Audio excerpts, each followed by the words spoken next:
So, way before all of the events of 2020 unfolded, retail real estate was already in trouble. E commerce giants like Amazon have been gradually taking over the retail space over the last decade, with about 4.5% of all retail sales coming from e commerce back in the first quarter of 2011, rising to 11.5% of all retail sales being made online in the first quarter of 2020. And with everything that happened this year, this shift was sent into overdrive as shutdowns and closures of physical retail locations this year accelerated this trend at a rate that we have never seen before. In fact, between the first and second quarter of this year, online sales as a percentage of total retail purchases jumped an unprecedented 5% to almost 16.5% of all retail sales coming from e-commerce in the second quarter of 2020, representing the entire growth of the last 3 years, all over the span of 3 months. So, with the rapid flock to e commerce purchases and a second wave of lockdowns potentially on the horizon in many US states, what does this all mean for retail real estate? And if you're a retail real estate investor, what should you be looking for heading into 2021? That's what we'll cover in this video.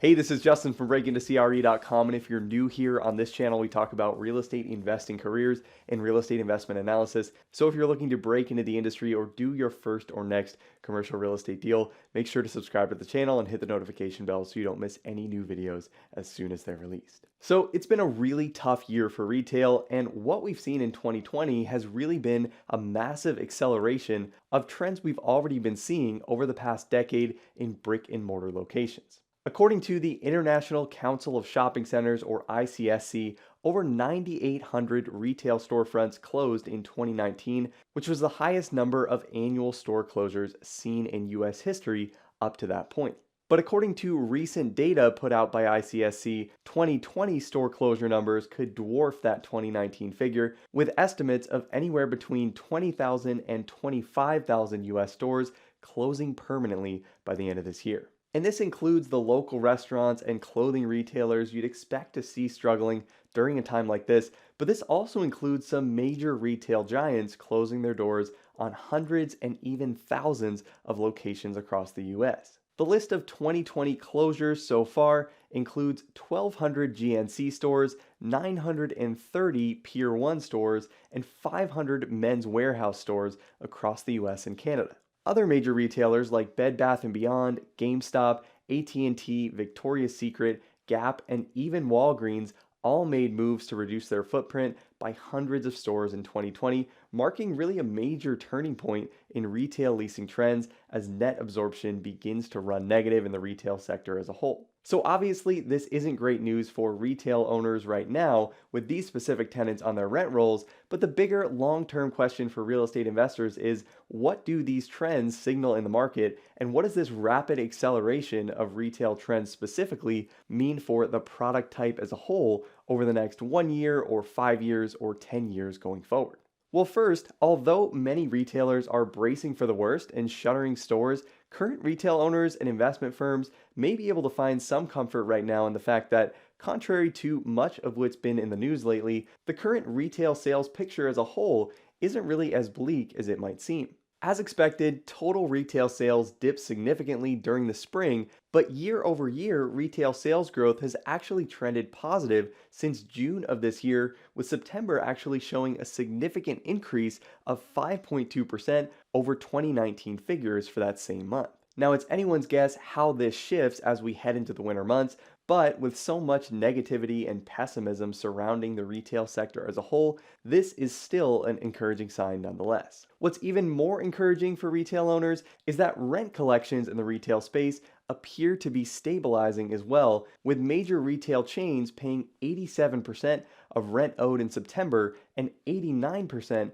of rent owed in October, according to Datex Property Solutions, with October representing just a 7% decrease from the 2019 figures. And within these numbers, there's some good news from specific types of retail tenants as well, as collections from fitness retailers in October jumped to 76%, up from just 66% in September. Collections from salon retailers jumped from 72% in September up to 85% in October, and some individual retailers benefiting from the changes of 2020 have actually seen an increase in collections from previous years, with the home improvement store Lowe's paying 99% of all rent payments owed in October, up from just 71% paid in October of 2019. So although there is no denying that many retailers are still struggling with the lack of foot traffic in their stores, there is some positive news for retail property owners as a whole right now, with collections jumping by over 30% from the 53% collections rate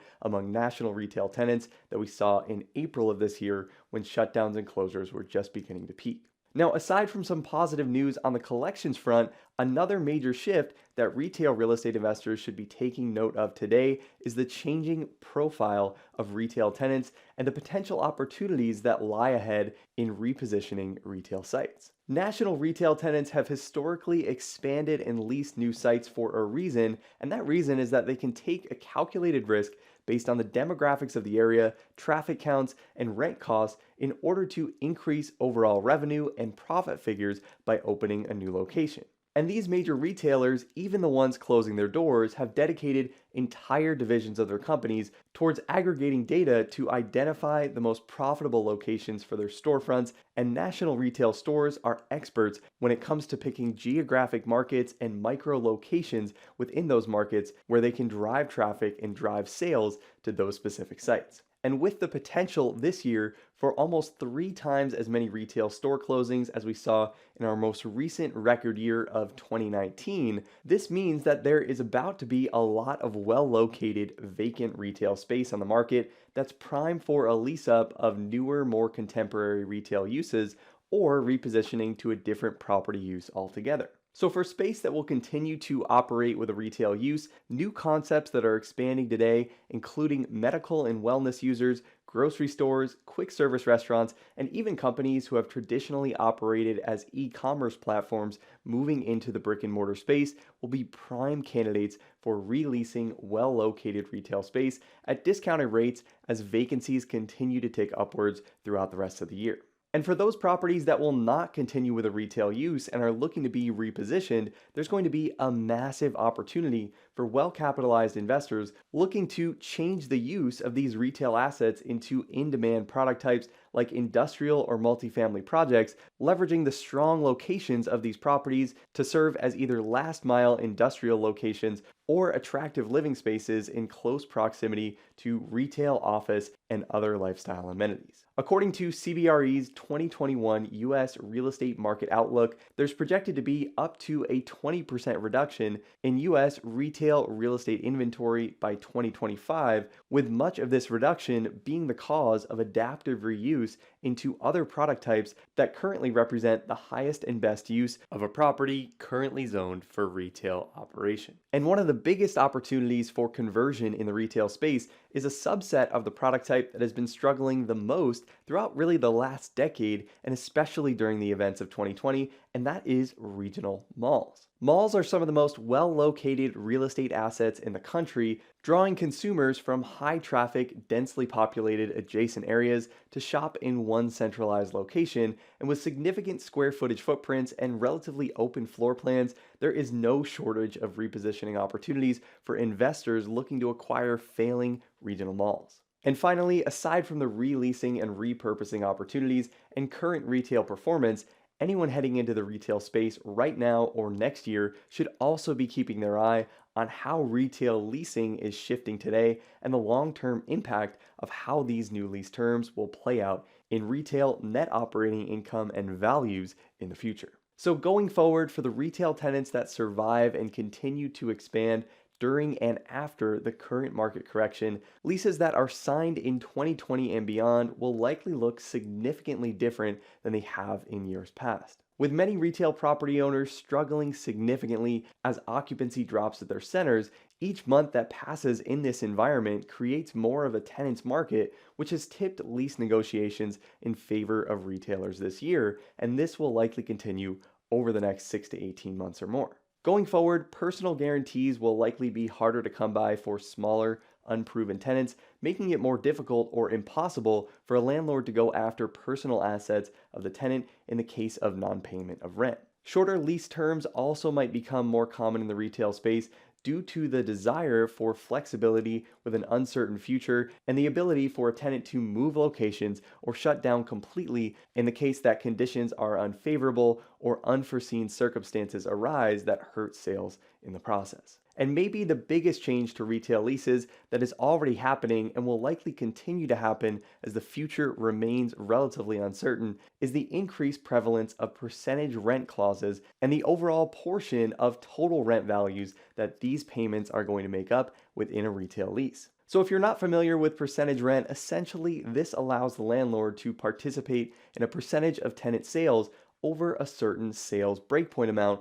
which is usually determined by the base rent owed by the tenant over the entire calendar or fiscal year. And to prevent struggling tenants from vacating completely during a year where retail sales have slowed significantly, landlords have been more willing than ever to offer rent concessions or complete rent abatements on new and renewal leases in exchange for a percentage rent clause and a significantly lower breakpoint amount, which ultimately attempts to replace or exceed total rent payments based primarily on the success of the tenant at that property. And this creates more uncertainty on the landlord's part, but this also limits the downside of a retailer, which is exactly what tenants are looking for right now in times of uncertainty. And on the landlord's part, adding this percentage rent clause could mean the difference between losing a tenant entirely and receiving no rent at all, or keeping a tenant in place and temporarily seeing reduced rental income, but preserving some upside as well in the case that tenant sales rebound quickly and rent payments actually exceed what they would have earned with only a fixed base rent structure in place. At the end of the day, this creates much more alignment between the tenant and landlord around optimizing the shopping center for success of the tenant's operation, with increased tenant sales meaning higher rent payments for the landlord, but also an increased likelihood that the tenant will stay at the center long term and will be able and willing to pay higher rents to renew their lease in the future. So overall, there is a tremendous amount of opportunity for retail investors coming over the next few years as store closures continue, both through repositioning retail space into alternative uses and through releasing to new retail users, catering to new consumer preferences and demands in the market. And I get it, retail is not a sexy product type right now. And when everyone is pitching how industrial is on fire and multifamily is a safe play because everyone needs a place to live, it's hard not to flinch at what's going on in retail right now. But with that said, the hot product types like multifamily and industrial also tend to be the most overpriced, and the most opportunity usually lies in the product types that investors are afraid of, and retail definitely falls into that category. And a great example of this is while the news outlets are talking about how retail is dying, major private equity firms like Brookfield are pouring billions into the retail space, taking a contrarian approach and acquiring distressed assets with upside potential in the future. So I hope that was helpful if you're looking to move into retail or make your first retail acquisition in the new year. And if you think retail might be where you want to set your sights on next, to make sure you're prepared to analyze and value retail deals like shopping centers, standalone triple net retail properties, and even regional malls. As always, make sure to check out Breaking the CRE Academy, which will give you instant access to 19 courses on real estate financial modeling and analysis, including courses on retail underwriting specifically and how to build retail acquisition and development models from scratch in Excel. Also, let me know in the comments below where you see retail going in the next few years and where you see the biggest opportunities right now in the retail space. And if you like this video and want to see more content like this on the current state of the real estate market, make sure to hit the like button on the video and subscribe to the channel so you don't miss any new content as soon as it's released. Thanks so much for watching. I hope you found this helpful if you're looking to get into retail next year, and I'll see you in the next video.